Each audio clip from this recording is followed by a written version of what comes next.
Sejam bem-vindos, pessoal, a mais uma videoaula do canal Anatomia com o Professor Carlão. Hoje a nossa aula é sobre o cerebelo, parte 1, onde eu vou trabalhar com vocês sobre a anatomia macroscópica aí, e também as funções. Tanto uma anatomia macroscópica como também uma anatomia microscópica, ou seja, vamos analisar aí a histologia do cerebelo, né? Então nós vamos entender quais os neurônios que nós temos aí a nível de córtex cerebelar, bem como também, né, os núcleos aí do cerebelo. E nós vamos entender também sobre as funções do cerebelo, né? O que o cerebelo está relacionado aí em relação ao nosso sistema nervoso, tá certo? E depois, na parte 2, nós vamos trabalhar especificamente as conexões do cerebelo, onde nós vamos entender quais são as fibras aferentes, ou seja, que chegam no cerebelo, e as fibras eferentes, que saem do cerebelo, executando então as suas funções finais aí em todo o processo de coordenação dos movimentos que são realizados aí pelo nosso sistema nervoso, tá certo? Pessoal, espero que vocês gostem dessa videoaula, que vocês entendam e consigam estudar muito bem sobre o cerebelo, e vamos aí para mais esta videoaula. Bom, pessoal, o cerebelo então, tá? Aqui nesta imagem inferior, do lado direito, nós vemos aqui um hemiencéfalo, né? Então num corte sagital mediano, onde nós estamos observando aqui posteriormente e inferiormente ao cérebro, o cerebelo, tá? Então o cerebelo ele vai ficar inferiormente aqui, né, ao lobo occipital, tá certo? E posteriormente ao tronco encefálico, pegando aqui uma parte do bulbo, da ponte e também do mesencéfalo, tá? E nós observamos que entre o tronco encefálico e o cerebelo existe um espaço que é o quarto ventrículo, tá? Então aqui nós temos o nosso cerebelo. E aqui nessa imagem superior nós estamos vendo o cerebelo numa vista posterior, tá? Então aqui nós temos todo o nosso cerebelo. Então o cerebelo, de uma maneira geral, pessoal, ele tem a função de sincronizar as contrações musculares, tanto de músculos individuais quanto grupos de músculos, né, para realizar aí os nossos movimentos. Além disso, o cerebelo ele vai ter uma ação de corrigir os movimentos, tanto voluntários quanto involuntários.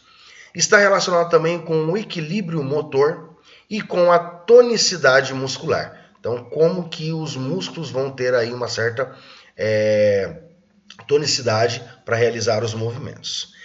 O cerebelo, em latim, ele significa pequeno cérebro. Tá? Isso porque os anatomistas da época observaram que a anatomia macroscópica e microscópica do nosso cerebelo era muito parecida com a anatomia e histologia do nosso cérebro, né, como um todo, ok? Porém, as funções do nosso cerebelo, elas não são, né, totalmente idênticas aí ao nosso cérebro. Aí a gente vai observar isso então ao longo desta aula, né, especificamente quais são as funções aqui e a disposição dos neurônios no cerebelo. O cerebelo ele corresponde a cerca de 10% de todo o volume do encéfalo. Tá? Ele vai apresentar uma maior concentração de neurônios proporcionalmente ao seu volume. Então, se comparado todo o volume do nosso cérebro, né, e a concentração de neurônios e do cerebelo, né, então fazendo essa comparação dos dois, o cerebelo ele vai apresentar muito mais neurônios, né, neste pequeno órgão aqui, do que comparado então a todo o nosso cérebro. E uma outra coisa interessante também que nós podemos observar no cerebelo é que as fibras que chegam no cerebelo são muito maiores, são muito mais numerosas do que as fibras que saem do cerebelo. Isso significa que o cerebelo ele recebe informações praticamente de quase todo o nosso encéfalo. Tá? Tanto do encéfalo como também da própria medula espinal. Tá certo? Então, o cerebelo ele vai receber muito mais informações do sistema nervoso central do que envia. Tá? Mas nós vamos observar que o cerebelo ele é um órgão muito importante aí para essa parte de coordenação, de sincronizar os movimentos, de corrigir os movimentos e de manter o equilíbrio. Então, comparado ele em uma questão de uma empresa, o cerebelo ele é uma empresa terceirizada de consultoria aí para todos a parte de movimentos que são originados, né, que são executados aí pelo nosso sistema nervoso central. Tudo bem? Outra coisa que nós podemos observar de uma anatomia macroscópica do nosso cerebelo é que ele vai apresentar bem na linha mediana uma elevação chamada de vermes cerebelar, ou simplesmente verme cerebelar, e de cada lado nós vamos ter um hemisfério. Então nós vamos ter um hemisfério cerebelar direito e um hemisfério cerebelar esquerdo. E além disso, nós vamos ter os lobos. Então basicamente o cerebelo ele vai apresentar 3 lobos. Um lobo, né, chamado anterior, tá? Que é esse aqui, ó, o lobo anterior. O lobo posterior, que é o maior, ó, todo esse lobo posterior aqui, né? E mais internamente e anteriormente nós vamos ter um outro lobo chamado de flóculo nodular, tá? Formado tanto pelo nódulo quanto pelo flóculo, tá certo? Bom, pessoal, então começando a analisar, né, nós temos aqui uma imagem numa vista medial, tá? Então aqui nós temos o lobo anterior, em verde, o lobo posterior em roxo e o lobo flóculo nodular em laranja, tá certo? Bom, em relação os lobos, né? O flóculo nodular, ele está integrado ao sistema vestibular. Então, ele apresenta conexões com os núcleos vestibulares. E automaticamente,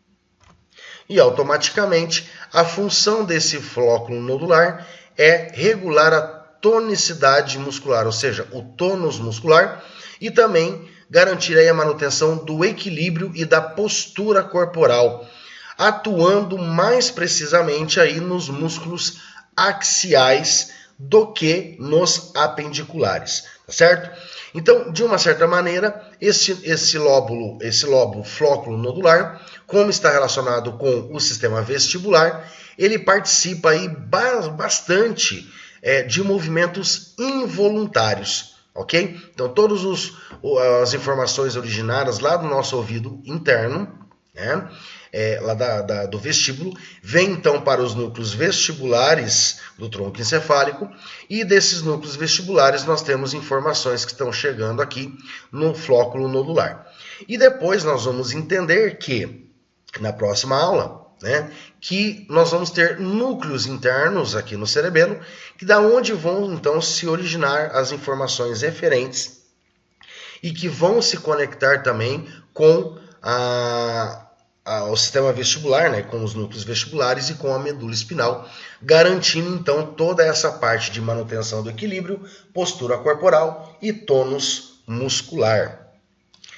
O lobo anterior, ele está mais relacionado aí, né, em atuar nos membros inferiores para a marcha, né? Então ele vai receber impulsos tanto proprioceptivos quanto exteroceptivos do corpo. São informações muito importantes para a regulação do tônus muscular e da postura corporal, tá? Recebe então essas informações dos próprios músculos e dos tendões e automaticamente tem uma função de se conectar aí, de coordenar os músculos de membros inferiores, tá? E o lobo posterior, que é esse roxo, ele está relacionado com o planejamento e a programação dos movimentos, né, que são muito importantes aí para a coordenação muscular em movimentos finos, tá? Em movimentos finos. Então, ele vai estar aí atuando mais precisamente em membros superiores, né? Então, músculos de membros superiores, ok? Bom, pessoal, então nós vimos um pouco da anatomia externa, né? A anatomia macroscópica do cerebelo. Vimos ali o verme cerebelar, os 2 hemisférios, ok? Obviamente, o cerebelo, né, eu vou até voltar um pouquinho, o cerebelo ele apresenta fissuras, né, como fissura primária, fissura secundária, fissura nódulo flocular, tá?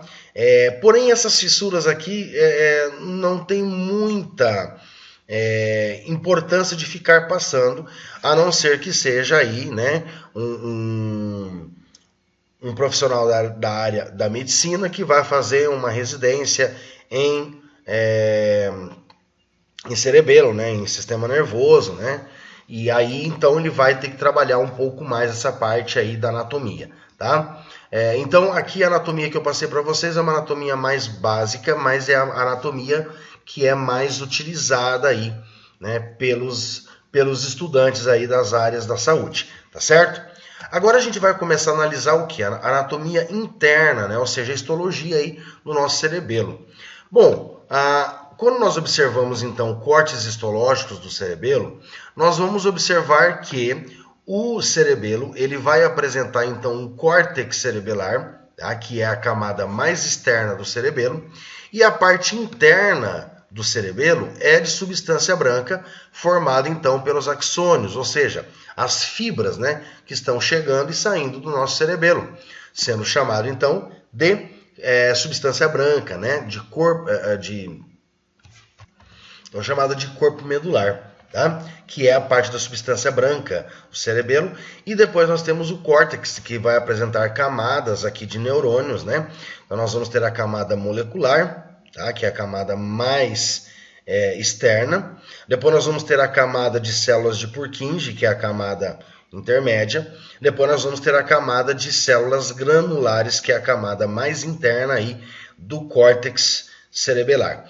E no corpo medular, que é a substância branca, nós vamos ter os núcleos cerebelares, que são chamados de núcleos profundos. Tudo bem? Bom, como que funciona essa organização de neurônios aí do nosso cerebelo? Nós temos que entender que o cerebelo ele vai receber informações de várias estruturas, de várias áreas do sistema nervoso central, né, incluindo aí medula espinal, córtex cerebral, enfim, né, e também vai receber especificamente aqui da oliva inferior, tá, do complexo olivar, que é a oliva inferior. Porém, dessa oliva inferior vem as informações por um tipo de fibra, que é chamada de fibra trepadeira, tá?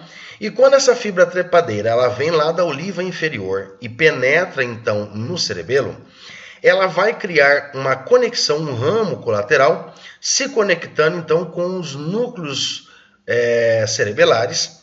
Além de se conectar com os núcleos cerebelares, ela vai continuar subindo para se conectar então com as células da camada molecular, que é a camada mais externa aí do córtex cerebelar. Tudo bem? Além de se conectar também com as células de Purkinje. As fibras musgosas, elas trazem informações de todas as outras áreas do sistema nervoso para o cerebelo. E essas fibras musgosas, né, elas também se conectam aqui através de ramos colaterais com as células nucleares profundas, ou seja, dos núcleos cerebelares. Tá? Além de se conectar com os núcleos cerebelares, deu um nó na língua aqui. Essas fibras musgosas, elas continuam subindo e se conectam, fazem sinapses, então, com as células granulares, né, que é a camada aqui mais interna, né, do córtex cerebral. Essas células granulares fazem sinapse, então, com a camada mais externa do córtex cerebelar, que é a camada molecular, né, então, onde nós vamos ter ali as células moleculares, tá? Os neurônios moleculares. E o que vai acontecer? Nessa camada molecular, nós vamos ter interneurônios que fazem conexão destas células granulares com as células de Purkinje. Tudo bem? E lembrando então que as fibras que trazem informações para o cerebelo são tanto as fibras trepadeiras quanto as fibras musgosas, quanto as granulares que vão chegar até na camada molecular, que é o ponto final de chegada das informações. Tá?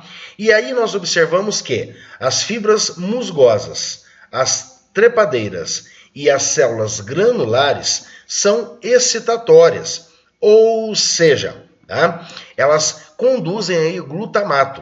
Então as fibras musgosas estimulam os núcleos cerebelares através do glutamato, estimulam então as células granulares com o glutamato.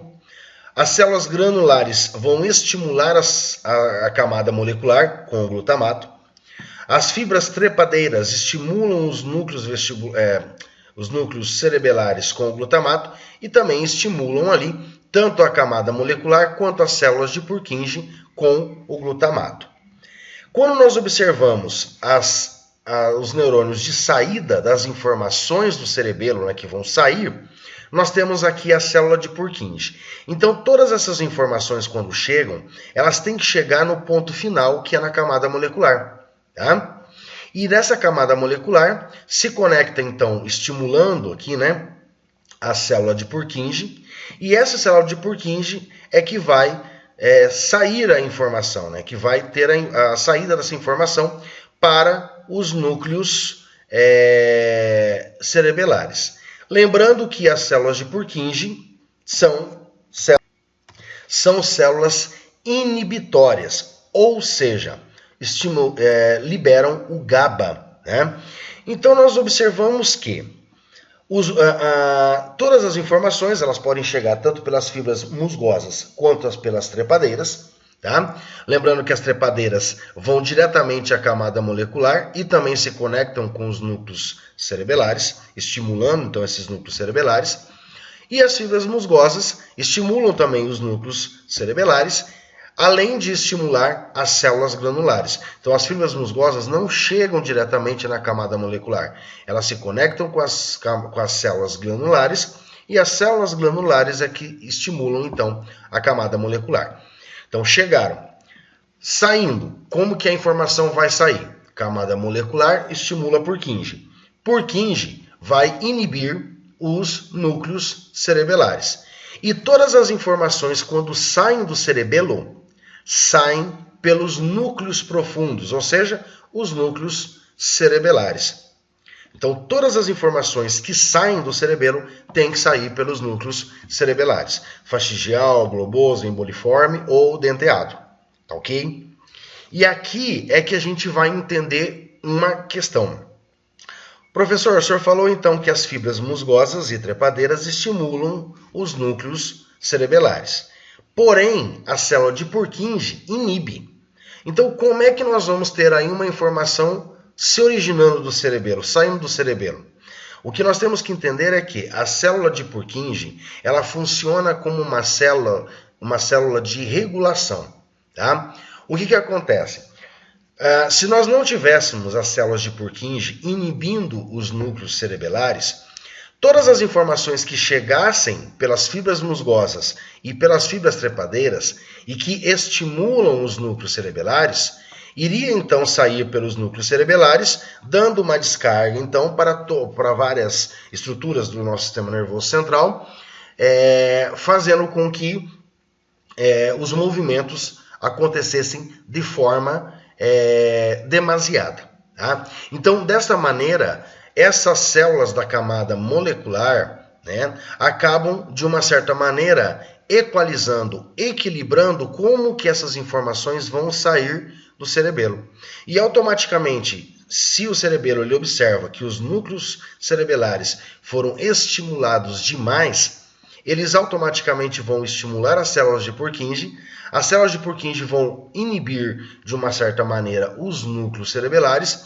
E essas informações que vão sair agora dos núcleos cerebelares vão sair de uma maneira um pouco mais equalizada, um pouco mais equilibrada, regulada. Tá? Então eu gosto sempre de comparar essa situação como, por exemplo, assim, nós temos, né, uma casa e na casa nós temos uma criança. E essa criança ela quer sair para brincar. Tá? E aí o que acontece? Quando quando o pai chega, né? O pai chega, o avô chega, fala assim: vamos lá brincar, ó. Teus amiguinhos estão ali fora, vamos lá brincar, vamos, né? Vamos na terra, vamos pescar, vamos fazer qualquer coisa. A criança ela fica louca, né? Ela quer sair de qualquer maneira. Então nós temos que entender que o pai e o avô são as fibras musgosas e as fibras trepadeiras, que estimulam a criança, que são os núcleos cerebelares. Porém, o que acontece? Nós temos a mãe.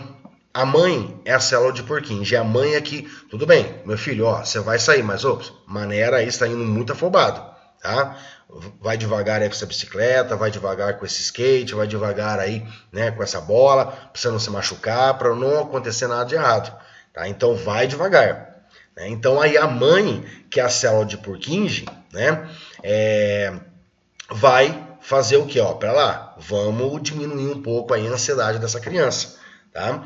E aí automaticamente essa criança, ou seja, os núcleos cerebelares, vão sair do cerebelo, só que vão sair de uma maneira mais equalizada, mais controlada e regulada.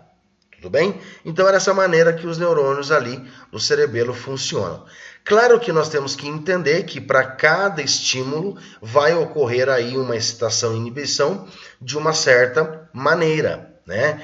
Em alguns casos eu tenho que ter mais excitação do que inibição, em outros casos eu tenho que ter uma excitação, mas com um pouco mais de inibição, para que essa excitação, ou seja, a informação que vai sair dos núcleos cerebelares não seja tão intensa, não seja tão desregulada assim, né?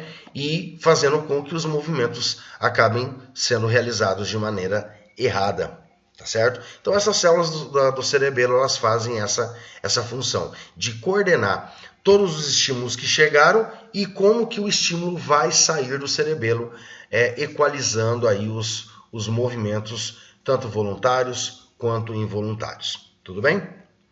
E aqui, pessoal, observando então a anatomia interna ainda do nosso cerebelo, nós conseguimos observar então toda a camada de córtex cerebral, que é essa camada um pouco mais escura externamente, a camada branca aqui, que é o corpo medular, e no corpo medular nós temos os núcleos cerebelares. Tá? Então nós temos aqui dois núcleos, né, um de cada lado, que eles são maiores, né, e eles são mais laterais, que é esse denteado. Tá? Então nós temos o primeiro aqui, o denteado. Logo depois do denteado nós temos aqui o emboliforme, que parece uma gotinha, né, de sangue. Então lembra sempre de êmbolo. Êmbolo é uma gota de sangue que se coagulou. Então, como ele parece uma gota, é emboliforme. Tá? Depois do emboliforme, nós temos dois núcleos, um em cima do outro, né, que são chamados de globosos. E depois nós temos um outro mais mediano, né, bem na linha mediana, que é chamado então de núcleo fastigial. Então esses 5 núcleos aqui, né, tanto de um lado quanto do outro, são os responsáveis por originar as informações que vão sair do cerebelo, estimulando então, né, os núcleos vestibulares, a formação reticular, medula espinal, tálamo, enfim, tá certo? Então nós temos várias informações chegando e algumas informações saindo aí. Outra coisa que eu esqueci de falar para vocês, que a única célula interna do cerebelo que é inibitória é a célula de Purkinje, tá? Que ela é inibitória porque ela produz o GABA. As outras, ou seja, células granulares, células moleculares e as células dos núcleos cerebelares são excitatórios, ou seja, a célula granular ela vai ser excitada pela fibra musgosa. Tá? Então a fibra musgosa excita as granulares excita a molecular excita a Purkinje inibe os núcleos cerebelares. O mesmo vai acontecer com as fibras trepadeiras. As trepadeiras estimulam, né, excitam os núcleos cerebelares, excitam a camada molecular e a camada molecular excita a Purkinje. Porém, a única que vai inibir aqui é a célula de Purkinje, que vai inibir de uma certa maneira os núcleos cerebelares. E os próprios núcleos cerebelares, os neurônios que nós temos ali, são excitatórios, liberam GABA, né? Então, estimulando aí outras áreas do nosso sistema nervoso central. Que nós daí já entramos então na parte 2 do cerebelo, que vai estar relacionado com as conexões do cerebelo. Tanto as conexões aferentes, ou seja, da onde, de quais partes estão chegando as informações, por qual pedúnculo está chegando, né, e aonde que vai terminar essa informação, como também as conexões referentes, de qual núcleo cerebelar está saindo, por qual pedúnculo que vai passar e qual estrutura, né, do nosso sistema nervoso central que ela vai estimular. E aqui chegamos então ao final desta videoaula Cerebelo parte 1, onde nós trabalhamos a anatomia e a função aí do cerebelo, ok? Então aqui estão as referências que foram utilizadas aí para montar esta aula, né? Então, anatomia, estudo regional do corpo humano, neuroanatomia funcional do Machado, Atlas Prometheus, né? Volume 3, que é cabeça e neuroanatomia, e base da neuroanatomia clínica do Jung, ok? Pessoal, espero que vocês tenham gostado, espero que vocês tenham entendido e aprendido aí sobre a anatomia e função do cerebelo. Desejo a todos ótimos estudos, um grande abraço. E peço aí para vocês que deixem seus comentários no vídeo, que eu estarei respondendo a todos. Ative o sininho de notificação para receber sempre novidades de novos vídeos todas as semanas. E se inscreva no meu canal e continue aí, né, me ajudando a continuar disponibilizando essas videoaulas gratuitas e de qualidade para todos vocês aí. Então, mais uma vez, um grande abraço, ótimos estudos e até a próxima aula do canal Anatomia com o Professor Carlão.